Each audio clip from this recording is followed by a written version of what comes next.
Bonjour Frédéric Vidal. Merci d'être aujourd'hui avec nous dans le cadre des rencontres de Cara.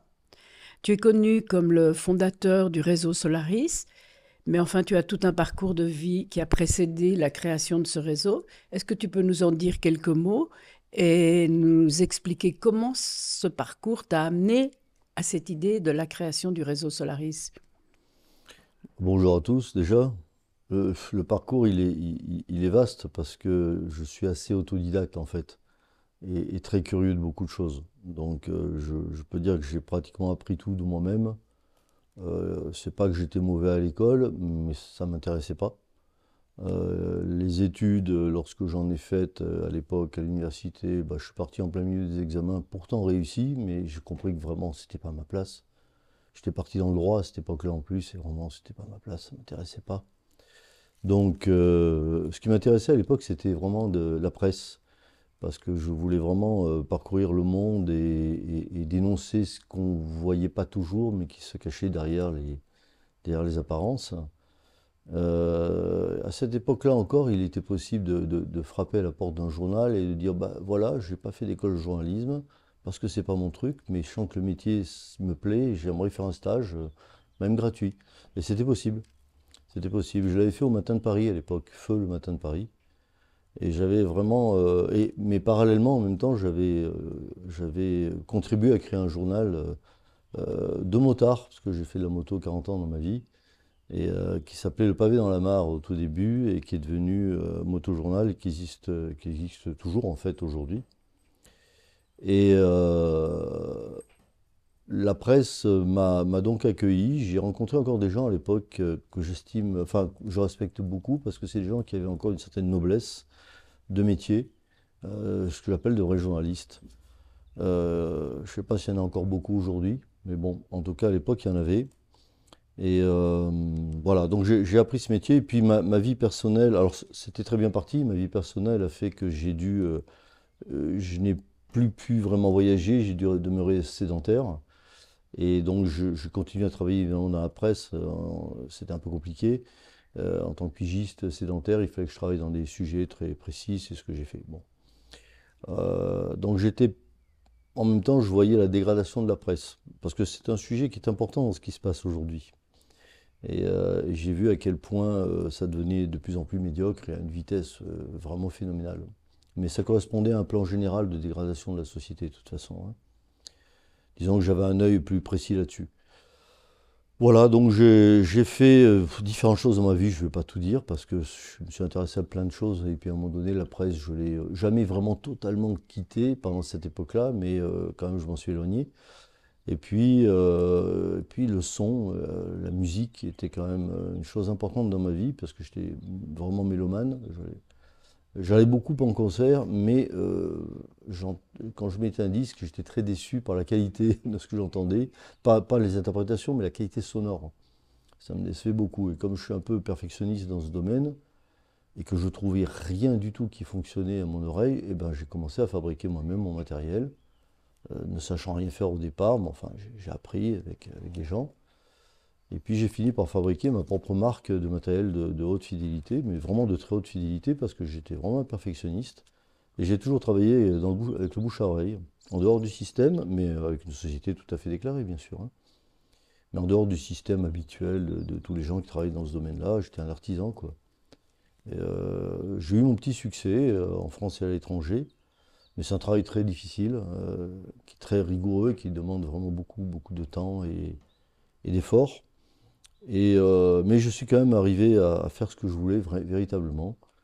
Et puis, comme j'étais toujours borderline sur tout, je ne travaillais pas classiquement, même si j'ai travaillé comme il fallait, je pense, de manière classique. Mais moi, j'avais remarqué des choses. J'avais remarqué que les couleurs influençaient le son. J'avais fait des essais très rigoureux là-dessus. J'ai commencé à employer donc tout un tas de choses, des ondes de forme, des couleurs, etc., pour améliorer toujours les choses. Tout en me disant, tout ce temps et toutes ces années de travail, 20 ans hein, à peu près de travail, il y a quelque chose de grand qui m'échappe. Tout ce que je fais, ça fonctionne, mais j'ai l'impression que bon, je tâtonne, je découvre, c'est très empirique. J'ai rencontré des gens qui, comme moi, faisaient la même chose, qui ont fait des choses fabuleuses, mais qui ont toujours été très gênés pour faire ce qu'elles faisaient, évidemment, Ça gêne beaucoup de gens chaque fois qu'on travaille dans des domaines comme ça.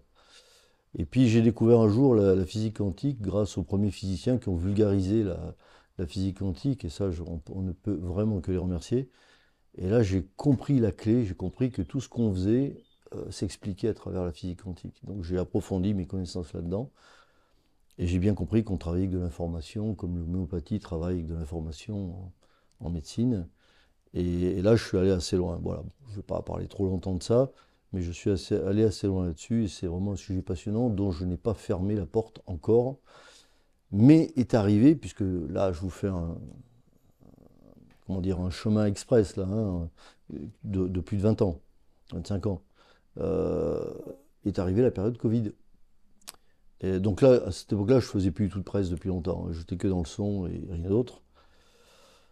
Quand la période Covid est arrivée, déjà quand la période 11 septembre est arrivée, j'ai compris qu'on était dans la phase finale. Alors pourquoi je parle de ça? Parce que, comme je vous l'ai dit, je m'intéresse à beaucoup de choses, je suis très curieux, et j'avais découvert il y a longtemps, depuis longtemps, qu'il y avait quand même un plan à l'œuvre qui visait vraiment à mettre le monde entier sous le joug de quelques-uns. Chose d'ailleurs qu'ils ont écrite noir sur blanc depuis le 19e siècle, hein. Donc c'est pas moi qui l'invente, c'est pas du complotisme, ils l'ont écrit. Et le plan se déroule à la perfection depuis le 19e siècle jusqu'à aujourd'hui quand même. Bon, je dis ça pour ceux qui penseraient que ce sont des propos non fondés. Donc ce plan, je le regardais de très près. Et je voyais des choses avancer, mais je ne voyais pas comment les étapes finales allaient arriver. Quand le 11 septembre est arrivé, j'ai compris que là, on était dans l'une des étapes finales. Je ne savais pas si c'était vraiment la dernière ou pas. C'était pas la dernière, mais c'était une accélération considérable. La première grosse étape, c'était les années 70, c'était le premier choc pétrolier. Ça a été le début de la déstructuration du monde occidental. Le début visible, hein, parce qu'en fait, il a commencé la Deuxième Guerre mondiale de manière visible, mais il fallait déjà le regarder là, hein. Et donc, quand le 11 septembre est arrivé, ça a été une nouvelle phase. Et puis est arrivée la phase Covid, dite Covid. Euh, alors ça, c'est intéressant, la phase SARS-Covid. Pour la petite anecdote, le mot SARS en sumérien veut dire génocide ou récolte. C'est ce qui m'a été dit par une femme qui traduit le sumérien. Voilà, on est en plein là-dedans. On est en plein là-dedans, puisque la phase finale, effectivement, prévoit entre autres, une dépopulation forte, hein, là encore, ils ne s'en cachent pas, malgré effectivement leur propagande pour faire croire que tous ceux qui en parlent sont des complotistes, hein, mais bon, tout ce qu'ont dit les complotistes depuis ne serait-ce que 4 ans se réalise petit à petit quand même. J'invite ceux qui le croient encore à vérifier ce que je dis. Tout s'est fait et tout va continuer à se faire. Jusqu'à un moment précis où ça s'arrêtera. Donc voilà, cette phase Covid, en fait, a été une phase. C'est le bain révélateur photographique, quoi. En fait, c'est une opportunité formidable et extraordinaire. Plein de gens, partout, ont sorti la tête du guidon et ont commencé à regarder leur vie. Donc ça a été très bénéfique, parce que énormément de gens ont commencé à changer leur vie en comprenant que ce monde-là n'avait aucun sens et il fallait quelque part, d'une manière ou d'une autre, s'en extirper. D'autres l'ont très mal vécu aussi, hein, c'est clair. Mais beaucoup ont compris que c'était l'opportunité là, de changer quelque chose. Ça n'exclut pas évidemment la difficulté, les gens qui ont souffert et qui souffrent encore, mais pas du Covid, plutôt de ce qui a suivi la vaccination. Guillemets autour du mot vaccination, hein.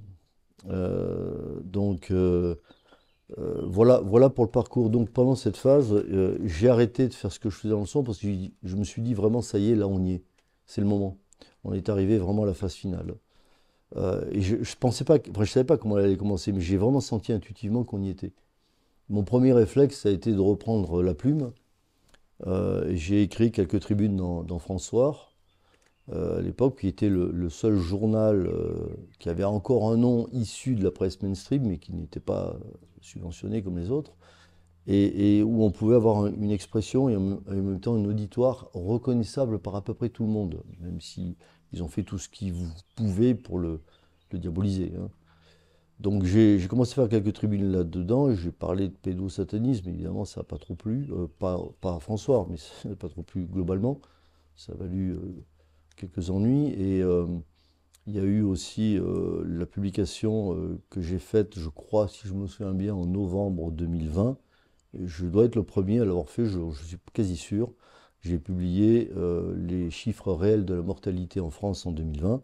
Sur les 11 premiers mois, je n'avais pas encore décembre. Le professeur Raoult, après, 3 mois après, a publié aussi la totalité, ce qui confirmait complètement. Donc mes chiffres venaient de l'INSEE quand même, on ne pouvait pas trop les discuter, mais ils ont quand même fait un procès à François qu'ils ont perdu sur ce sujet. Il fallait trouver les chiffres hein, à l'INSEE. C'est là aussi qu'on voit le système. L'INSEE proposait des pages Covid entières où on interprétait comme on voulait des chiffres faux, mais en fait, ils étaient quand même obligés de mettre les vrais chiffres quelque part. Et cela, il fallait les chercher pendant au moins une bonne demi-heure en ayant la volonté de les trouver pour les trouver.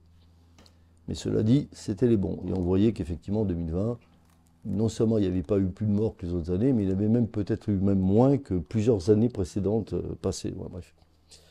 Donc toute la politique qui avait été menée jusqu'au confinement et puis après essayer d'amener la vaccination était basée sur un mensonge immense, énorme. Et j'ai bien vu là que personne dans la presse n'a repris ces chiffres. Absolument personne. Donc j'avais vraiment plus le moindre doute sur la guerre de l'information dans laquelle on était. Toutes les guerres ont été aussi des guerres d'information, hein, même autrefois, mais là, l'information était d'autant plus importante qu'on est dans une période quand même où la communication est tous azimuts et les moyens de communication aussi. Et quand ils nous ont déclaré la guerre, alors 6 fois d'affilée par la bouche de Macron lors d'un fameux discours, 6 ou 7, je ne sais plus, eh bien, c'était bien pour nous déclarer la guerre, nous, et pas du tout un Covid dont on peut encore vraiment douter de la réalité. Euh, et cette guerre était surtout une guerre d'information. C'est pour ça que moi, dans mon histoire, je sais que beaucoup de gens peuvent reprocher beaucoup de choses au monde médical et autres, et tout à fait légitime. Il y a beaucoup de choses à reprocher au monde médical, parce qu'il y a eu énormément de complicité quand même. Les hôpitaux étaient vides, et ça, c'est tout à fait probable. Et moi-même, je suis allé vérifier dans un hôpital, dans un des services soi-disant Covid, et on voyait que toutes les chambres étaient vides. Très peu avaient accueilli 2, 3 personnes. Donc ils ont évidemment, on ne va pas rentrer en détail, c'est pas intéressant. D'autres en ont parlé. Mais enfin, ils ont menti de A à Z et la presse a été un outil phénoménal pour conduire les gens par la peur. D'abord à un contrôle, mais à un point, une ingénierie sociale comme on n'en a jamais vu, au point que les gens se signaient des papiers eux-mêmes pour aller faire une course. Enfin, on est en plein délire. Mais c'était vraiment le moyen de voir comment on pouvait contrôler les gens. Et puis beaucoup plus grave encore, en poussant vers cette soi-disant vaccination, cette injection qui aujourd'hui fait qu'on a une dénatalité invraisemblable, que vous avez des nourrissons qui naissent avec un cancer, enfin les pédiatres n'ont jamais vu ça, que beaucoup de gens sont morts, il y a une surmortalité réelle qui doit tourner officiellement autour de 15%, je crois, si je ne me trompe pas aujourd'hui. Je pense qu'elle est beaucoup plus importante. Et, euh, et beaucoup de gens qui sont des bombes à retardement sur le plan de santé, ils ont beaucoup de problèmes, quoi. Donc, dans tous les pays du monde aujourd'hui, pratiquement, on en parle. On commence à en parler au pire, mais on en parle depuis longtemps au mieux. En France, quand vous écoutez une radio, vous mettez France Inter, même France Musique, hein, eh bien vous avez encore cette propagande pour la vaccination. Il y a encore des publicités qui passent pour que les femmes enceintes aillent se faire piquer, injecter ces saletés. Donc là, vraiment, on a un gros problème en France. Voilà, donc voilà, j'étais un peu long ce parcours, mais c'est pour dire, c'est là qu'est né Solaris. Voilà, c'est là qu'est né Solaris. Donc c'était il y a bientôt 4 ans, hein? Oui, presque 4 ans. C'était en septembre 2021, si je ne me trompe pas. Et c'était donc Solaris, c'était. Alors, j'étais à François, enfin j'étais à François, j'étais en électron libre, hein, je faisais des tribunes à François, et puis j'ai compris que ça allait servir à rien. Alors, je ne dis pas que tout ce que fait François continue à servir, hein, mais moi, personnellement, j'ai tapé sur le micro, désolé. Moi, personnellement, j'ai compris que c'était pas mon rôle du tout et qu'il fallait que je fasse autre chose. Je ne savais pas quoi. Et je savais toujours pas quoi quand j'ai créé Solaris. Parce que je n'ai pas pensé ce que ça pouvait vraiment devenir à terme. Donc en fait, j'ai créé simplement un réseau d'entraide et de solidarité dont j'ai eu l'idée, c'est vrai au départ, mais en fait j'ai été tout de suite épaulé par des amis sur place, hein, Donc ce travail, c'est un travail d'intelligence collective dès le départ. J'en ai eu le concept, bon ça c'est vrai, j'ai posé le concept et ses principes. Pour le reste, c'est un énorme travail qui a été fait par plusieurs personnes et qui continue aujourd'hui, qui est devenu une vaste intelligence collective. Alors c'était un réseau d'entraide et de solidarité qui visait à organiser l'entraide un peu comme un moteur de recherche le fait sur Internet, mais dans le vivant et pas du tout dans la virtualité. Voilà, donc c'était un réseau qui avait vocation à être totalement local au départ. Je le faisais dans mon petit coin des Pyrénées. Mais c'est un petit coin des Pyrénées où il y a beaucoup de gens qui viennent de partout. Et quand on a fait notre première réunion, où il y avait peut-être 150 personnes, pour que j'explique à tout le monde, voilà ce qu'on peut faire ici, dans notre propre réseau local, hein, sans aller contacter les gens comme ça, bah, il y avait des gens qui passaient aussi, qui étaient de passage et qui sont venus. Et du coup, le concept qui devait être local est parti très très vite dans d'autres départements, et puis dans d'autres et d'autres et d'autres. Et pendant un an, on a travaillé, pas jour et nuit, mais à plein temps, totalement, à aider, à structurer partout le réseau, parce que le concept était nouveau, il fallait aider les gens à l'acquérir, à le comprendre. Je vais y venir au concept. Mais donc, il y a eu une espèce de flambée comme ça, il est parti comme un feu de poudre. Et il a très vite couvert absolument toute la France, tous les départements et même d'autres pays, jusqu'à une trentaine de pays à un moment donné. Et tout ça au total en un an et demi, quoi. Voilà. Mais en quelques mois déjà, il y en avait partout. Comme on ne demande pas combien on est dans le réseau, je ne sais pas, parce qu'on ne centralise rien, aucune donnée, aucune information. Essaye quand même de nous donner une évaluation ou une fourchette, parce que c'est quand même assez passionnant. J'ai fait une évaluation à un moment donné avec Patrice, avec qui je travaille beaucoup sur le réseau. On a évalué ça par rapport à un outil qu'on utilise beaucoup, qui est l'outil Telegram, qui nous a permis de nous aider à nous structurer. Parce qu'on utilise les outils de communication virtuelle, bien sûr, hein, mais les gens se réunissent physiquement. Et on a réussi à faire une évaluation qui ne doit pas être trop mal. À un moment donné, on était 150 000. Et ça, quelques mois à peine après la création du réseau, hein. Et jusqu'à 30 000 à peu près à l'étranger, en plus. Voilà, donc 180 000 au total. Et tu nous dis donc à peu près un an après la création, et aujourd'hui, tu Aujourd'hui, je ne sais pas évaluerais... du tout. Ce que je peux dire, c'est que le réseau a baissé en quantité, c'est évident, parce que comme tout réseau, il a sa propre vie. Donc il a une courbe en cloche, il monte, et puis ça redescend et se stabilise à un certain niveau. Et ce niveau est très lié à la situation générale, ou du moins la façon dont les gens perçoivent la situation générale. À l'époque, ça répondait en plus, quand il est né, à un besoin de reliance humaine énorme, puisque pendant toutes les périodes Covid, le gouvernement a fait en sorte que justement les gens soient complètement séparés les uns des autres. Et il y avait ce besoin énorme de reliance, quoi. Donc, mais une fois que tout ça a été fait, et puis une sensation très illusoire, il est vrai, des gens que la situation se relâche, bah forcément le réseau a baissé, c'est normal. Et d'ailleurs, tous les réseaux de terrain, on l'a remarqué, puisque j'étais en contact avec beaucoup de monde, ça c'est tout à fait normal. Et puis dès il y a un petit truc qui remonte, on voit que ça remonte aussi dans le réseau.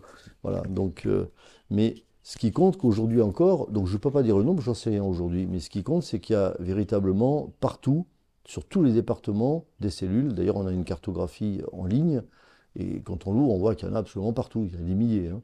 Et ces cellules sont réparties sur tous les départements, et donc ça veut dire qu'il y a une colonne vertébrale qui est là, partout, présente. Et le jour où c'est nécessaire, cette colonne vertébrale accueille les gens qui arrivent. Et ils arrivent vite, parce qu'ils savent que ça existe. Voilà. Donc, c'est ce que j'ai toujours dit d'ailleurs aux gens, une fois qu'ils se désespéraient chez nous, du fait que bah, il y a moins de monde, il y a moins de. Je dis, c'est pas grave, c'est vous le noyau dur, c'est vous qui avez compris à quoi sert le réseau et à quoi il servira encore dans l'avenir. Donc c'est grâce à vous que tout se structurera lorsque les moments les plus sérieux vont arriver. Alors oui, je n'ai pas expliqué en fait comment fonctionnait le réseau et à quoi il servait, donc c'est le moment d'en parler effectivement. Donc ce réseau d'entraide, il a plusieurs, dans son concept, ce qui est apparemment intéressant pour tout le monde, c'est que déjà il n'y a aucune hiérarchie, il n'y a pas de chef. Je n'en suis pas chef et il n'y a aucun chef nulle part dans la hiérarchie. S'il y a des chefs qui s'imposent comme chefs, c'est la responsabilité des gens localement et c'est à eux de régler le problème. Parce qu'effectivement, le précieux facteur humain, comme on dit, hein, bon, il est là. Il y a des fois des problèmes humains, des égos qui s'affrontent, etc. Comme partout. Voilà. Mais ça permet justement d'aller beaucoup plus loin dans cette idée de souveraineté personnelle parce que on va dépasser ces problèmes ou on baisse les bras. C'est la double réaction. Il y en a qui ont baissé les bras, il y a des cellules qui ont disparu, d'autres qui sont renées. C'est la vie organique d'un organisme rempli de cellules organiques, hein. D'ailleurs, le mot cellule vient de là, hein. Voilà. Mais à quoi sert le réseau? Donc, il fonctionne sans hiérarchie, dans une gratuité totale, sans inscription, sans administration, sans rien. Il a un concept basé sur trois éléments. Euh, Comment localement on peut répondre à un problème chez quelqu'un qui ne peut pas le résoudre en faisant appel tout à fait naturellement aux compétences des uns et des autres qui sont autour. Ça, c'est la cellule. Ça. La cellule, elle est très locale. C'est souvent la cellule du village, quoi. Où il y en a plusieurs dans les villes, il peut y en avoir plusieurs dans les villages aussi. Mais des fois, c'est des petits hameaux. Il y a 10 personnes dans la cellule et le hameau a 20 ou 30 personnes. Ça arrive. Bon. Donc, quand les gens se connaissent, ils connaissent les compétences. Mais au début, on ne connaît pas les compétences des uns des autres. On ne sait pas quel matériel ils ont qui peuvent aider.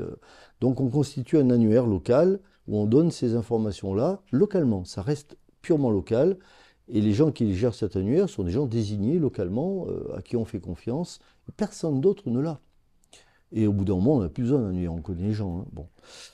Ça permet quoi? Ben, ça permet par exemple que si une personne toute seule, une personne âgée, un jour a un problème parce qu'il y a une tempête, un arbre est tombé sur la maison, par exemple, je prends souvent cet exemple, mais c'est un des plus simples, ben, elle est un peu dans la détresse, ne sait pas comment faire, elle fait appel au réseau local, qu'elle connaît en général, parce que même si elle n'y est pas, elle en a entendu parler, ils ont presque tous entendu parler, surtout dans les villages, hein. Et tout de suite dans la cellule, on va regarder si localement on a des gens qui ont le matériel qu'il faut et qui peuvent y aller. Si ce n'est pas le cas, ils vont voir ça dans les cellules d'à côté, et comme ça, d'à côté ou d'à côté. Et c'est typiquement le fonctionnement d'un moteur de recherche. Donc, le second point, c'est le maillage entre tout le monde. Chacun connaît son annuaire et pas celui du voisin, mais si on n'a pas la réponse dans l'annuaire d'ici, on va appeler le coordinateur de la cellule d'à côté pour lui dire là on a tel problème, est-ce que chez vous il y a la réponse? Et s'ils l'ont pas, c'est un autre, etc. Ça arrive toujours très vite. On l'a vu fonctionner, hein. On a vu des familles vraiment sortir d'une détresse très très vite grâce à une mobilisation extrêmement importante. En 2-3 jours, tout était réglé, quoi, hein. Vraiment, ça marche très bien. Donc ça marche déjà aujourd'hui au quotidien, mais ça prépare davantage. Donc les deux aspects, c'est ça, l'annuaire et le maillage. Le maillage est capital et il ne faut pas vraiment laisser ça sur place. Ça veut dire que les gens doivent se connaître. On doit connaître les gens des cellules d'à côté, ou au minimum, les coordinateurs des cellules doivent rencontrer ceux d'à côté. Au minimum, ça c'est capital. Coordinateur, encore une fois, c'est pas un chef, c'est un leader. C'est quelqu'un qui dit, ok, j'accepte d'aider à coordonner la cellule, voir que l'éthique est respectée, parce que c'est la seule chose qu'on demande à tout le monde, c'est de respecter notre éthique, qu'on appelle l'esprit Solaris. C'est quelques lignes à lire d'un esprit particulier. Dans cet esprit, il y a la transmission des savoirs aussi. C'est pas que répondre à un besoin particulier. Ça veut dire que les gens se rencontrent, échangent, partagent leur savoir, créent des ateliers. Alors ça peut être, on apprend la lactofermentation à ceux qui ont envie de l'apprendre. On va apprendre les plantes sauvages, savoir qu'est-ce qui est mangeable, pas mangeable. On va apprendre de la permaculture. Mais toutes sortes de choses dans tous les domaines. C'est vraiment une intelligence collective qui commence à préfigurer le monde à venir, dont on veut tous, qui est un monde vraiment de partage des savoirs, et tout ça se fait dans la gratuité. Ça, c'est très important. On m'a souvent demandé, est-ce qu'on ne pourrait pas quand même introduire des fois des monnaies locales, des choses comme ça? Moi, je dis non. On va plus loin que ça. On fait pour les autres ce qu'on ferait pour notre frère, notre sœur, nos enfants, nos parents. Et le jour où on a besoin nous-mêmes du réseau, le réseau répondra de la même manière. C'est ce système-là qu'on a mis en place et c'est ce qu'ils ont tous bien compris, je crois. Mais donc cet échange de savoir se fait uniquement au niveau local ou est-ce qu'il y a au niveau national, voire international, un partage de ces savoirs qui sont accumulés dans une cellule particulière? Je suis aujourd'hui en Suisse et les Suisses et les Français se réunissent. Donc c'est un des rares exemples d'ailleurs pour le moment, hein. Je ne sais pas s'il y en a d'autres, peut-être avec les Belges, je ne suis pas au courant, ils ne m'ont pas dit. Mais effectivement, ce n'est pas la première fois qu'il y a des grandes réunions, ils étaient jusqu'à 400, je sais quand ça s'est fait la dernière fois, entre les Suisses et les Français de plusieurs départements qui se sont réunis ensemble, apprennent à se connaître, parce qu'évidemment, il n'y a pas de frontières pour nous. Alors tu nous as donné deux des aspects principaux, donc la solidarité, l'entraide, le maillage, et il me semble qu'il y en a un troisième qui est le réseau de communication. Oui, c'est ça. comme on est là quand même aussi pour apprendre aux gens la résilience, hein, quand on fait des ateliers de permaculture ou de lectofermentation, je dis ça au hasard, c'est pour que les gens puissent acquérir une certaine autonomie par eux-mêmes, qu'ils apprennent en même temps des choses intéressantes. Bon. La résilience donc est tout à fait au cœur du réseau Solaris. Donc par résilience, il faut savoir aussi faire face aux vrais problèmes.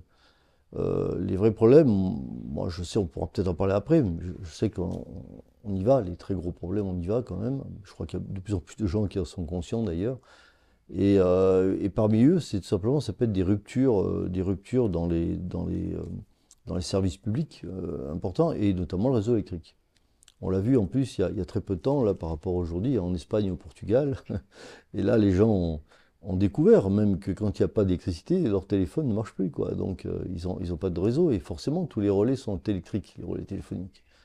Donc, on s'est dit, il faut qu'on ait un moyen de communication, parce que même si les gens se connaissent et mettent au point des protocoles au cas où il n'y ait plus de communication pour pouvoir continuer à communiquer au moins localement, parce que c'est ça qui importe, eh bien, si les moyens de communication qu'on utilise très fréquemment, que ce soit le téléphone, les mails ou le réseau Telegram qui nous a beaucoup aidé à structurer de manière très fluide le réseau, comment on fait? Eh ben, il y a une chose qui marche toujours dans ces cas-là, pour peu qu'il n'y ait pas de gros chocs électromagnétiques, c'est la radio. Voilà, donc on s'est pourvu d'un réseau radio privé, de moyens tout simplement de réseau radio, à travers des CB et des talkie-walkie. Talkie-walkie ne porte pas aussi loin que le CB, mais on a fait des essais, croyez-moi, où on traverse la Méditerranée et les gens de Toulon parlent à ceux de Perpignan, hein. Et on peut traverser aussi la France en s'appuyant sur des relais. Bon, en zone de montagne, moi j'y suis, on peut fonctionner jusqu'à 15-20 km si on monte sur des hauteurs. Voilà. Après, c'est très variable tout ça, il y a plein de paramètres autour. Bon. Le fait est que c'est pas cher du tout comme matériel, hein. C'est des matériels qui coûtent 30 euros, 40 euros si on achète une antenne de qualité en plus. Donc c'est à peu près à la portée de tout le monde quand même. Et avec un tout petit matériel de camping de base, on peut recharger la batterie du talkie s'il n'y a plus d'électricité. Voilà, hein, ça, donc tout ça, on l'indique sur notre site. On conseille même des matériels. Donc ça fait un investissement très faible qui permet d'avoir quand même un réseau radio. D'après ce que j'ai entendu, on a le plus gros réseau radio civil en France. Voilà. Et j'étais très étonné de ça, mais j'ai vu que tout le monde vraiment s'y est mis, quoi, ou presque tout le monde. Donc on l'a, mais encore faut-il savoir s'en servir, ce que je rappellerai toujours, parce que avoir un appareil dans une boîte dont la batterie vide ne sert à rien. Donc il faut régulièrement recharger les batteries pour pas qu'elles s'abîment déjà, et puis il faut apprendre à s'en servir. Donc nous, on apprend, il y a toujours des gens partout, dans tous les départements, radioamateurs ou autres, qui connaissent ça, et qui volontiers, au sein du réseau, apprennent gratuitement aux gens à s'en servir. Et on a fait faire par les compétences du réseau, toute l'intelligence collective à l'œuvre, hein, on a fait faire des programmes pour simplifier considérablement l'utilisation de ces matériels, bloquer les fréquences militaires pour ne pas aller embêter les militaires, ils n'aiment pas ça, et simplifier tellement l'appareil que finalement on n'a plus que tiens, telle cellule, telle cellule, telle cellule, on sait qui contacter comme ça. Voilà. Donc ça c'est capital. Et d'ailleurs la sécurité civile, avec qui on a discuté à plusieurs reprises, est très intéressée du fait qu'on ait un réseau civil aussi grand, parce qu'il faut savoir qu'en France, la sécurité civile, les gouvernements successifs ont fait en sorte là aussi, de manière extrêmement intelligente, de les priver de la radio, puisqu'on leur a dit jetez vos radios, maintenant c'est par téléphone. C'est très intelligent, hein. Quand il n'y a plus de relais téléphoniques, ça ne marche plus. Donc heureusement, ils ont pour beaucoup quand même conservé un peu des radios, mais cela dit, on a le réseau radio civil et on est partout. On est absolument partout. Et ça les intéresse aussi. Donc dans l'idée de la résilience, c'était le troisième volet qui était vraiment important d'avoir. Donc, on comprend que le réseau Solaris a développé une grande résilience. Est-ce que tu peux nous parler un petit peu de la synergie avec d'autres réseaux qui, eux, ont mis l'accent peut-être sur d'autres stratégies, mais avec lesquelles, évidemment, c'est important de collaborer? Oui, alors il y a eu plusieurs époques parce que pendant la période dite Covid, encore intense au niveau des pressions sur les gens, effectivement, il y a eu pas mal de synergie à ce moment-là entre les réseaux. Mais tous les réseaux ne fonctionnent pas de la même manière et on est, à ma connaissance, hein, le seul qui n'a pas d'hierarchie. Donc c'est pas le même état d'esprit tout à fait, et je ne critique pas les autres, hein, du tout. Mais je veux dire, il y a eu certains réseaux se sont fermés à nous, donc n'ont pas vraiment voulu. Et puis on a vraiment essayé de créer une synergie à un moment donné. Elle s'est faite partiellement, notamment avec le réseau que tu as cité. Elle s'est faite quand même. À un moment donné, j'avais discuté aussi avec Louis Fouché et on a fait tous les deux des efforts pour que nos réseaux, passer le message dans nos réseaux de se mélanger un peu et de se connaître. Et il se trouve qu'effectivement, moi je vois au sein de Solaris, il y a des gens qui sont dans plusieurs réseaux en fait. Donc ils font les ponts naturellement en fait. Même si les réseaux officiellement ne sont pas forcément en contact et en synergie, les gens en tout cas font les ponts partout. Voilà. Mais il est difficile en France, et puis c'est pas forcément pertinent non plus d'essayer de créer une synergie qui est au-delà de ça. Mais il y a des gens qui se sont occupés, et je leur tire mon chapeau, je les connais bien, et qui essayent de maintenir effectivement quand même cet aspect-là des choses. Mais il n'est pas capital, parce que chacun a ses spécialités, on va dire. Voilà, voilà. Solaris est assez large dans ses spécialités. Mais Solaris, c'est pas que l'organisation de la résilience, hein. Je sais qu'on nous a des fois pris là-dessus. La presse qui ne savait pas comment critiquer, a essayé de dire qu'on était des survivalistes, etc., etc. Non, c'est pas vrai. Il y a des gens, sûrement, au sein du réseau, et je le sais, il y en a, qui ont une approche extrêmement survivaliste. C'est pas l'esprit du réseau, mais ils ont le droit d'y être aussi. Et d'autres qui n'ont pas du tout cette approche-là. Moi, je dirais plutôt qu'on est dans une approche vivaliste. Il s'agit vraiment que les gens vivent leur vie le plus librement possible, avec le plus de richesse d'échange entre eux. Voilà. Effectivement, ce qui ne plaît pas excessivement aux gens qui le gouvernent et aux institutions qui les représentent et à la presse qui est à leur service. Donc forcément, ils nous attaquent. Parce qu'ils essaient de faire le contraire, de séparer les gens pour mieux les contrôler, de leur faire toujours peur et tout. Or nous, on va plutôt vers le sens inverse, donc ça ne plaît pas. Mais les attaques vont jamais loin, elles sont très contre-productives en général pour eux, parce que comme ils trouvent pas grand-chose à dire de négatif, ce qu'ils croient être négatif lorsqu'ils le disent, en fait, nous amène beaucoup plus de monde, parce qu'ils se disent, ah mais c'est chouette, là, on va y aller. Voilà, donc ils ont fini par se calmer un peu là-dessus. Donc ça finit par être, comme tous les gens qui n'ont pas d'argument, que de la pure diffamation. J'ai eu droit, moi personnellement, absolument de l'Express à toutes sortes de petits journaux, et même des gens du CNRS qui sont payés pour ça, à peu près tous les qualificatifs habituels qu'on a tous eus. Voilà, on est tout, on est antisémite, extrême droite et tout, juste parce qu'on fait un réseau d'entraide, ce que la loi demande en plus, parce qu'il y a des lois là-dessus, qui incitent les gens justement à faire des réseaux d'entraide. Voilà, mais quand on le fait, voilà ce qu'on se prend. C'est pas grave, on s'en fout complètement, on s'en occupe même pas. Euh, mais euh, mais c'est clair que ça gêne, hein, ça gêne beaucoup. Voilà. Et ils n'aiment pas que les gens fassent des choses sans rien demander à personne, sans rien demander à eux surtout. Euh, soit aussi libres, il n'y ait pas de hiérarchie, c'est très embêtant pour eux. Ça les ennuie beaucoup. On a eu, je l'ai appris par la presse en question, plus de 70 signalements à la Miviludes, hein, cette espèce de secte qui est censée être chargée de lutter contre les sectes. Alors oui, ça existe, il y a des sectes, il faut faire gaffe. Mais plus de 70 signalements, et même eux qui trouvent toujours quelque chose n'ont rien trouvé sur nous. Donc c'est dire, on n'est pas saisissable, et pour cause, on ne fait rien de mal. Et ce qu'on fait en plus, c'est tout à fait légal.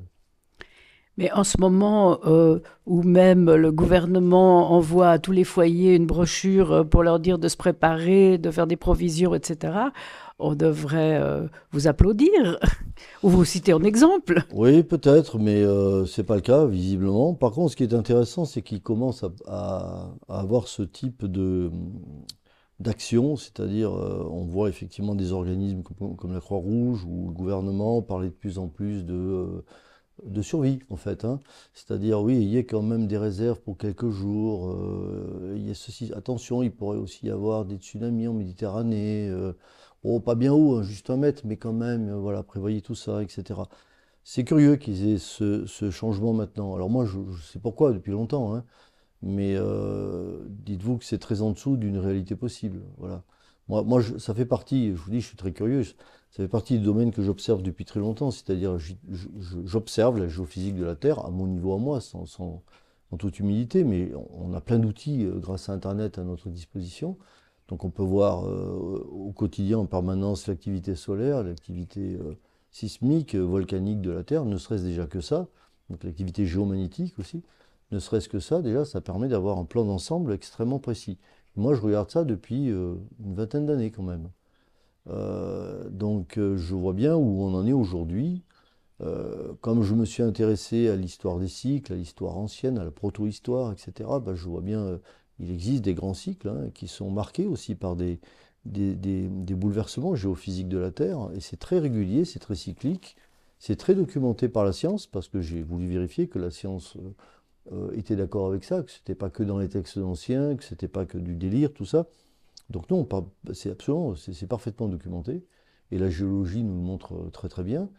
Je sais qu'on est à la fin d'un de ces cycles, on est non seulement dans la périodicité, mais on est aussi dans le moment où on en a tous les symptômes annoncés, dont l'effondrement du champ magnétique terrestre, dont la dérive des pôles magnétiques extrêmement importante et qui ne cesse de s'accélérer, mais aussi un état de la population où il y a de la violence et de l'agressivité un peu partout, ce qui avait été remarqué dans les cycles précédents également.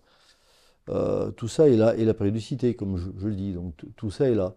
Et c'est effectivement, alors aujourd'hui, quand je regarde ne serait-ce que l'aspect sismique, non, mais enfin les trois aspects dont je parlais, c'est-à-dire le Soleil, les tempêtes géomagnétiques sont beaucoup plus importantes qu'avant, hein, en nombre. On en a toujours, même si elles sont mineures, on en a toujours, avant on n'en avait pas toujours. On en a même très importantes, puisque sur une échelle de 1 à 9, on en a eu plusieurs, on a eu 2 à 9 dans l'année précédente, ce qui fait qu'on a eu des aurores boréales jusqu'au sud de l'Espagne, quand même, en Andalousie, c'était du jamais vu, ces manifestations-là. Et tout est en interaction, c'est ce qu'il faut comprendre, hein, le Soleil, la Terre, bon. On a une activité volcanique, c'est du jamais vu. On explose les records régulièrement du nombre de volcans actifs en ce moment sur Terre. Et on a une activité sismique intéressante à observer, parce qu'il y a des choses qu'il faut regarder, c'est les choses qui ne bougent pas d'habitude, quoi. Parce qu'il y a toujours des sismes, évidemment. Mais donc, quand on relie tout ça, on voit bien qu'on continue à monter vers un point de convergence de quelque chose à un moment donné, qui pourrait préfigurer effectivement des grands bouleversements au niveau de la société humaine, parce que quand ça arrive, c'est très brutal, la science le dit, hein, c'est très très brutal. Ça arrive très vite et c'est plié en 7 jours. Quand il y a des grands bouleversements. Et ces bouleversements vont en général jusqu'au mouvement de la Terre sous son axe, un mouvement assez important en tout cas pour que ça crée un changement des cartes terrestres. Voilà. Alors ça peut faire peur, ça peut être anxiogène, hein, mais moi j'en parle pas sous cet aspect-là vraiment. Parce qu'il y en a toujours eu, il y en aura toujours, c'est juste que notre société moderne, surtout en Occident, a fait tout pour nous faire oublier ces choses. Mais en fait, il y en a toujours eu, et ça ne veut pas dire que c'est une extinction de l'humanité. Mais pour ceux qui douteraient de ce que je dis, regardez ce que font les gens qui savent en face. Vous voyez comment les gens les plus riches de la planète aujourd'hui créent des villes souterraines, des bunkers partout, en Nouvelle-Zélande et dans d'autres pays. Pourquoi ces zones? Ça, c'est parce qu'ils pensent que c'est des zones qui vont réchapper aux problèmes. À mon avis, ils se trompent. Mais voilà, ils enterrent des semences et des gènes en Antarctique et ailleurs. Bon, posez-vous la question de pourquoi. Et pourquoi maintenant on commence, même en France, qui est toujours le dernier pays où on fait ce genre de choses et où on prévient les gens, on commence à vous parler de guide de survie, de faire quelques réserves, etc. Voilà. Donc, un réseau comme le réseau Solaris est là aussi pour prévenir ça. Donc, c'est pour ça que le concept qui est le sien va aider si des problèmes arrivent. On ne sait pas lesquels, et on ne sait pas où et on ne sait pas quand. Mais si des problèmes arrivent, mais en tout cas on converge vers quelque chose comme ça, il va aider considérablement, effectivement, par sa structure, à ce que les gens s'en sortent mieux. Voilà. Est-ce que c'est tous ces constats qui t'amènent en 2023 à lancer le grand appel? Le grand appel, oui, alors forcément ça fait partie de tout ce que je pressens qui va arriver depuis bien longtemps. Je ne suis pas le seul, loin de là, à pressentir ça, et à avoir la connaissance suffisante aussi, parce qu'il faut vraiment regarder énormément de domaines différents, il faut être très curieux, hein, pour pouvoir tirer les fils et voir le plan ensemble, hein, et il faut regarder ça très haut en fait, hein. Alors lorsque j'ai fait les grands appels, ça fait appel à autre chose justement. Le grand appel était alors c'était un texte, on m'a reproché des fois de l'avoir lancé trop tôt et que ça servait à rien. Et moi je dis absolument pas, je ne l'ai pas lancé pour que ça serve à quelque chose au moment où je le lance. Je l'ai lancé pour qu'à un niveau un peu plus subtil, ça puisse peut-être, qui sait, poser un germe, quelque chose qui devait être dit à ce moment-là. Alors, pourquoi? On peut me demander, bon, mais là, ce sera un long débat, peut-être qu'on en parlera, mais c'est vraiment comprendre comment fonctionne la réalité et comment on peut amener et concrétiser, incarner et manifester dans notre réalité des choses. Pour ça, il faut les faire aussi des fois à des niveaux très subtils. Voilà. Et donc, le grand appel était plutôt là pour on était encore au moment où la pression dite Covid était forte, hein, bon. Donc il était plutôt là pour, à un moment donné, lancer un message clair qui consistait à dire on n'est pas dupe de ce qui se passe, comprenez vers où on va, comprenez qu'à un moment donné, il va falloir rassembler ses forces parce qu'on ne va pas pouvoir laisser aller ce monde, cette société humaine, là où elle va. Donc là, on parle plus de la société humaine. Euh, Évidemment, encore une fois, c'était pas fait pour que d'un coup tout le monde embraye là-dessus. C'était pas le but. Et il a été lu, ce grand appel, et organisé grâce à tout un tas de gens. Là aussi, ça a été une intelligence collective à l'œuvre. Bon, j'en avais écrit le texte, mais et ça a été lu par plusieurs personnes, des personnalités plus ou moins connues, mais qui ont toutes senti qu'il fallait qu'elles participent à ça, et que je remercie encore de l'avoir fait.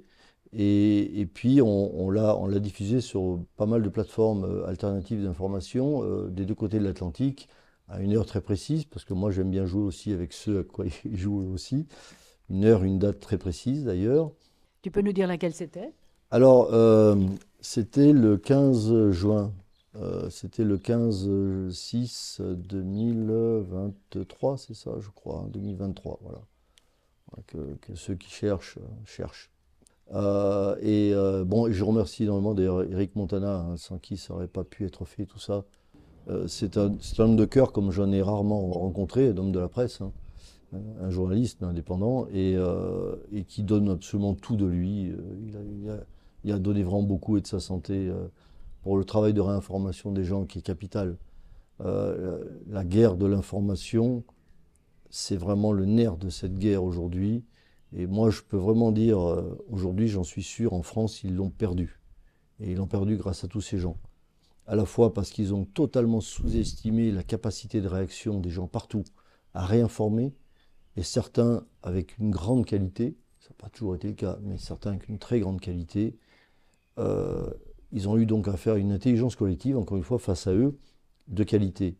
Et la deuxième raison pour laquelle ils l'ont perdu, c'est qu'à force de s'entourer de gens pas très malins, ou moins malins que soi pour mieux les contrôler, la presse a atteint une telle médiocrité aujourd'hui, avec des gens qui ne savent rien, qui n'ont aucune culture générale, aucune capacité d'argumenter rien, que évidemment ça pesait pas lourd face à ceux qui avaient en face. Voilà. Donc pour ces deux raisons, ils ont perdu cette guerre.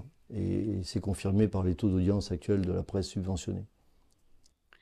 Est-ce que tu peux brièvement nous résumer les points importants de ce grand appel? Alors, c'est tellement vieux que moi-même j'en ai un peu oublié, enfin tellement vieux 2023, enfin pour moi il s'est passé tellement de choses depuis, on a travaillé sur tellement de choses que j'en ai un peu oublié la substance générale, mais je me souviens surtout qu'à un moment donné il fallait, c'était mon intention vraiment, poser des choses précises qui devaient être dites, publiées, à la fois pour la presse, parce que ça a toujours été un de mes objectifs, parce que comme je l'ai dit, c'est un outil de guerre phénoménal, hein. Et aussi pour que les gens comprennent qu'il y avait moyen de se rebeller contre ça, mais qu'il fallait le faire intelligemment. Voilà, c'était un peu déjà ça que je voulais mettre comme prémisse. Il ne s'agissait pas d'aller manifester comme l'ont fait les Gilets jaunes, et je les apprécie beaucoup, et ils ont été capitales dans le début de quelque chose en France, et ils sont toujours là. Voilà. Mais s'ils ne se manifestent pas, c'est parce qu'ils ont compris qu'ils ne vont pas se faire massacrer deux fois d'affilée, hein, donc, mais ils sont là. Et d'ailleurs, à ce sujet, ce que je constate, c'est que, alors peut-être que le Grand Appel y a contribué un petit peu, parce qu'il a été quand même énormément vu partout, hein, mais il n'y a pas que ça, d'autres gens ont œuvré. Donc ça, le réveil général quand même qui s'est fait, je dis ça parce que j'entends beaucoup de gens râler sur les réseaux sociaux, YouTube, etc., y compris des influenceurs, mais dire les Français ne réagissent pas, ce sont des veaux, etc. Ben, ils n'ont rien compris. Eux, peut-être, ne réagissent pas, à part gueuler sur les réseaux sociaux, mais non, non, c'est pas vrai. Moi, ce que je vois, c'est qu'il y a beaucoup de gens qui sont passés à autre chose déjà.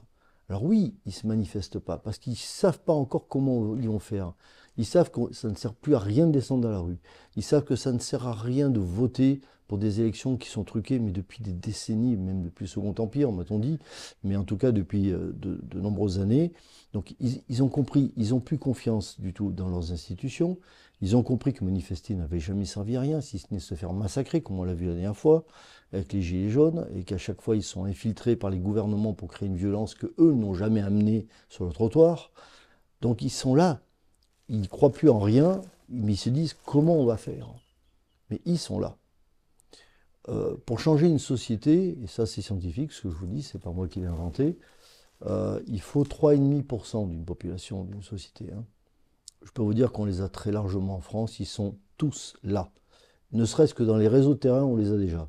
Mais en fait, il y a tous ces gens qui ne se manifestent pas encore, et moi je vous dis, ça représente peut-être 10, 20 millions, j'en sais rien. Je ne sais pas combien ils sont, mais ils sont là. Ce qu'il faut simplement à un moment donné, c'est surtout pas partir vers la violence. Et je crois qu'ils ont compris.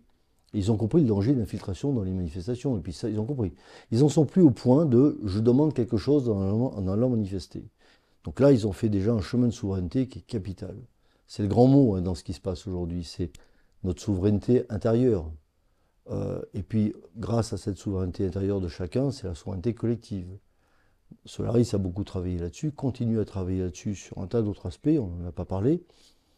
Mais effectivement, moi, ce que je peux dire aujourd'hui à tous ces gens qui sont là et qui attendent et qui se demandent comment, il y a quelque chose qui est en route. Ça vient, ça se fait. Il y a partout en France, de tous les côtés, des gens qui œuvrent réellement, concrètement, pacifiquement, légalement, à changer les choses. Ça ne passerait pas par des voies longues. C'est en train de se faire et ça se fera. Voilà, donc ne baissez pas les bras, tout n'est pas perdu. Le grand plan que vous voyez s'ériger contre vous, cette tenaille que vous sentez peut-être se refermer sur vous, ou pour faire très vite, les gens n'ont plus de droits, n'ont plus de propriété, l'argent sera numérique, etc. La plupart de tout ce qu'ils ont annoncé, ils n'auront pas le temps de le faire. Ils ne le feront pas, ça ne se fera pas. J'en suis absolument convaincu, parce que des choses avancent. Ils ne sont pas capables de s'opposer à ça. Il y a un éveil qui se fait. Ils ne peuvent rien contre ça. Et je suis absolument persuadé que la France ira beaucoup plus mal encore, sûrement dans les mois à venir. Mais c'est nécessaire. C'est nécessaire parce que il y a encore besoin d'accepter de perdre son confort. Ce besoin n'est pas encore assez répandu. Il y a beaucoup de gens encore qui essaient de préserver leur confort et qui pensent qu'ils vont pouvoir le préserver. C'est un confort totalement illusoire dans une société dystopique dans laquelle ils n'auront plus aucun avenir et surtout qui pensent à eux, leurs enfants, leurs petits-enfants n'auront aucun avenir. Ils seront dans une dictature absolue qui est en train de se mettre en marche depuis un certain temps et dont ils peuvent commencer à voir les aspects. Les enfants sont très en danger dans cette société à l'heure actuelle, ne serait-ce qu'à l'école, avec le programme de l'OMS hein, qui est en cours. On l'a publié, moi je me rappelle l'avoir publié il y a des années, mais personne ne nous écoutait. C'est là maintenant. Le danger est réel, effectivement, mais quelque chose est en route et va arrêter tout ça. Et je pense que quand ça ira suffisamment mal en France, que tout un tas de gens auront compris que maintenant on ne peut plus essayer de préserver son confort et de faire comme si ça n'existait pas, quand ils verront qu'il y a des gens qui arrivent avec une solution, ça passera comme une lettre à la poste et pacifiquement. C'est ce que j'espère. Alors, c'est peut-être utopique parce que je suis bien conscient qu'il peut y avoir des zones où ce sera compliqué. Les zones urbaines, les villes, dans les grandes villes, où il n'y a pas du tout de résilience, s'il y a à un moment donné à la fois des problèmes humains, voire d'autres types de problèmes, mais déjà des problèmes humains, ce ne sera pas simple à gérer. Et tous les gens qui sont dans les villes, au sein de Solaris le savent. D'ailleurs, beaucoup sont partis des villes. Je ne dis pas qu'il faut quitter les villes, parce qu'on peut faire quelque chose quand même, mais c'est vrai que ce sera plus difficile là-bas. Il peut y avoir aussi de la violence à un moment donné, parce que ceux qui nous gouvernent veulent ça. Hein. Ça fait partie des phases de destruction de la société occidentale, et derrière la société occidentale, de la chrétienté. Et là, je parle au-delà de la religion, hein. C'est pas du tout ce que j'entends quand je parle de chrétienté. Je parle vraiment de cette histoire christique qui est extrêmement puissante en France, comme d'ailleurs en Russie. Et il y a quelque chose qui nous lie, hein, ces deux peuples. Et c'est pour ça aussi qu'il y a une telle propagande anti-russe en France à l'heure actuelle, c'est pas pour rien. On nous présente les Russes comme étant des diables. en faisant fi complètement de la réalité du terrain et d'où est partie cette guerre en Ukraine, hein. Je ne vais pas y revenir, ça a été suffisamment dit et commenté. Mais enfin, tout est faux et tout est à l'envers, comme toujours, hein. On présente exactement les gentils comme des méchants, les méchants comme des gentils. Voilà, on en arrive à vénérer dans cette société les pédophiles. Il y en a partout, dans les institutions, dans la magistrature, au gouvernement. Ça va plus loin que ça. Ce sont pédosatanisme, il y a des rituels. Je sais qu'il y a beaucoup de gens qui ne sont pas prêts à entendre ça, mais c'est une vraie réalité. Et si les gens dorment, m'entendent, ils le savent, hein, parce qu'ils ont assez enquêté là-dessus, ils ont été assez bridés là-dessus. Voilà, c'est contre toutes ces réalités qu'on va se relever et on va arrêter ça. Voilà, voilà, on va arrêter ça pacifiquement, tranquillement, quand on sera arrivé à un tel point de décadence, de déchéance, que tout le monde sera très content. Même ceux qui pourraient être nos adversaires aujourd'hui seront très contents que finalement, il y a des gens qui travaillent sur des solutions et les proposeront pacifiquement à ce moment-là. Voilà. Pour terminer, j'aimerais te poser une question par rapport à un triptyque qui semble émerger dans la conscience collective de ceux qui se posent des questions. C'est la reliance spirituelle, la souveraineté dont tu as parlé et la créativité. Est-ce que tu peux nous parler de ce dernier point, la réappropriation de notre capacité créative? Ça, c'est le monde de demain qui est déjà là. Alors, comme il y a plusieurs réalités aujourd'hui dans l'humanité, qu'il y a des gens qui sont très inquiets, qui vivent pas ça parce que leur environnement ne le montre pas, ils savent pas qu'en réalité, il y a tout un tas de gens depuis des années, partout, moi, la région où je vis, c'est comme ça, qui ont déjà commencé à vivre ce nouveau monde sur d'autres bases. Solaris, d'ailleurs, préfigure cette éthique. Si vous lisez l'éthique qu'on appelle l'esprit Solaris, c'est tout à fait ça, l'éthique de ce monde à venir. Donc il y a tout un tas de gens partout dans le monde, pas qu'en France évidemment, qui déjà ont pratiquement deux pieds dans ce nouveau monde. Ils l'intègrent, ils l'amènent. Beaucoup d'enfants sont nés pour ce monde-là. Il suffit de les voir, hein. Il suffit de les voir, hein. Ce sont des génies à 5 ans. Enfin bon, ils sont plus qu'éveillés. Tous ces gens-là vont travailler au sein d'une intelligence collective et d'une éthique et d'une conscience. C'est le mot surtout, la conscience. Je sais que l'humanité à venir, parce que chaque grand cycle donc, préfigure à chaque fois la fin d'une certaine humanité et le début d'une autre. Donc le début de cette humanité va devoir vraiment travailler la conscience. La conscience de tout. C'est-à-dire aujourd'hui on est conscient de rien, ni de nos pensées, ni de nos actes. Il va falloir être conscient du vivant parce que autant beaucoup de choses qui sont attribuées à l'homme aujourd'hui sont fausses, comme le CO2 et tout, ça ne tient pas debout cette histoire de réchauffement, mais pas un instant sur le plan scientifique en tout cas. Mais il y a une chose qui est réelle que l'homme a faite, c'est l'atteinte à la biodiversité. Ça, c'est capital. La biodiversité est réellement bousillée. Et elle est bousillée parce qu'il y a une inconscience totale et un laisser-faire. Mais le laisser-faire, c'est aussi l'inconscience. Malgré tous ceux qui se battent, hein, et qui, eux, sont conscients pour essayer de limiter cette destruction. Donc ça va être le grand chemin de l'humanité à venir, c'est de devenir conscient du vivant dans toute sa biodiversité pour que l'action de l'homme, l'installation de sa nouvelle organisation sociale respecte ce vivant-là. Ça va être extrêmement important. Il y a déjà des gens qui sont à l'œuvre dans ce sens-là, partout dans le monde. C'est pas quelque chose qui va naître d'un coup de baguette magique, c'est quelque chose qui a déjà commencé à vivre depuis des décennies. Simplement, c'est pas partout, c'est pas tout le monde qui le vit. Voilà. Mais le jour où on en sera arrivé effectivement après la transition qui va arriver, qui a commencé, hein, cette transition a déjà évidemment commencé, euh, cette transition sera rapide, j'en suis persuadé. Je sais qu'il y a des gens qui pensent que ça va prendre des décennies et des décennies. Ce serait vrai si on raisonne uniquement sur le plan humain et du changement de la société humaine. Il faudrait peut-être même des siècles pour la changer. Mais ce ne sera pas vrai si effectivement la Terre s'en mêle, comme je le disais, parce que dans toute fin de cycle, il y a aussi des bouleversements géophysiques importants, et ça met tout à plat. Ça remet tout à zéro, on va dire, mais on ne va pas repartir à zéro comme dans les autres cycles. On ne va pas partir à ce niveau-là du tout. En réalité, il va y avoir une vraie transition qui va se faire. Et comme je le disais, il y a des réalités différentes. Il y a des gens pour qui tout va s'effondrer. Il y a des gens qui vont vivre ça très mal. Et puis il y en a d'autres qui vont surfer sur la vague en se disant enfin, enfin, ça y est, la fenêtre est ouverte, on a tous cette fenêtre d'opportunité maintenant de réinstaller ça sur toute la Terre, alors qu'on se bat depuis des années pour essayer de le préserver dans notre petit environnement personnel. Et c'est ça qui va se passer demain. Donc, et ça va se passer très vite. Parce que si la Terre s'en mêle, ça va être plié assez rapidement. Donc moi, je ne m'amuserai pas à jouer les prophètes, hein, surtout pas. Mais aujourd'hui, là, à l'instant T où je parle, je sens que tout ça, ça se passe entre maintenant et 2030. Donc 2030, c'est quand même dans pas longtemps.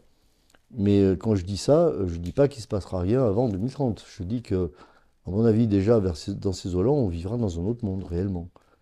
Pas, peut-être que rien ne sera encore stabilisé, hein, c'est possible. Mais le gros de la transition, le gros des chocs que ça va entraîner aussi, parfois cognitifs d'ailleurs, hein, parce que il va y avoir un gros niveau de révélation aussi, hein. Les gens vont percevoir la réalité davantage pour ce qu'elle est. Il va y avoir comme une certaine capacité des gens à sortir de la caverne de Platon, de sortir de l'illusion. Et pour certains, ça va être très difficile parce qu'ils ont bâti leur vie, ils ont structuré leur personnalité sur beaucoup d'illusions. Donc, ça peut être pas facile pour eux, mais ils seront aussi accompagnés peut-être et aidés par ceux qui pourront les aider à faire ce pas, à franchir ce pas. Je ne dis pas que tout le monde le franchira, mais c'est comme ça dans chaque cycle. Voilà. Donc il faut l'accepter. Eh ben, merci infiniment, Frédéric Vidal, pour ce message qui est à la fois très réaliste et puis plein de confiance, optimiste. Et en ce moment, on a vraiment besoin de mettre notre attention sur tout ce qui nous permet d'imaginer un monde nouveau et un monde plus fraternel. Merci.